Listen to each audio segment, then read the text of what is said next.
আপনি কি জানেন কত স্বামী যে চায় যে আমার বউটা আমাকে ছেড়ে গেলে আমি আল্লাহর ওয়াস্তে বাঁচি। এই পৃথিবীতে কত বউ যে আছে যে বউটা মনে মনে একটা আশা করে যে আমাকে তুই জাস্ট তালাকটা দে, তোর জীবন থেকে আমি জাস্ট যেতে পারলে বাঁচি, আমার জীবনে তোর নাম না থাকলে আমি বাঁচি।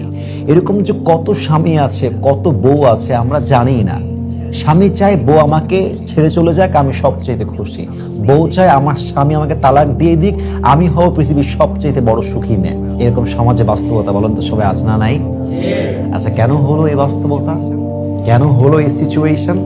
এর কারণ হচ্ছে স্বামী যখন বিয়ে করলো বউকে ভাবলো যে আমি তো জান্নাতের হুর নিয়ে আসছি, পরি নিয়ে আসছি, আমার জীবনের সুখের মাধ্যম নিয়ে আসছি। এসে দেখতেছে যা ভেবে নিয়ে আসছে এটা তার পুরোটাই উল্টা। তার বউ হচ্ছে নাম্বার ওয়ান বিশ্বাসঘাতক, তার চরিত্রে ঠিক নাই, তার ভেতরে সততা নেই, তার ভেতরে ইজ্জত নেই, তার ভেতরে অনেস্টি বলতে কিছুই নেই, আখলাক বলতে কিছুই নেই। তার পুরো জীবনটাই এত পুরুষের সঙ্গে সে খারাপ কাজে জড়িয়েছে যা স্বামী বলে শেষ করতে পারবে না। ইভেন এত বাজে বাজে গুণ পাইছে যে স্বামীটা লজ্জায় কাউকে বলতেও পারে না। এখন বউ স্বামীকে বিয়ে করেছে এক চিন্তায় যে ছেলেটা খুব ভালো, অনেস্ট, লয়াল, দশ নারীতে আসক্ত নয়, আমার প্রতি আসক্ত। বিয়ে করে দেখছে একদম উল্টা।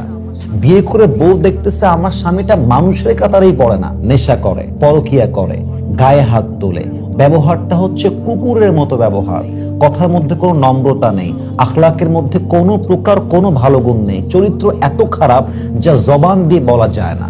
এখন স্বামী চায় বউটারে ছাড়তে পারলে বাঁচি, ওরে তালাক দিতে পারলে বাঁচি, বউটা আমার ছাড়লে আমি বেঁচে যাই।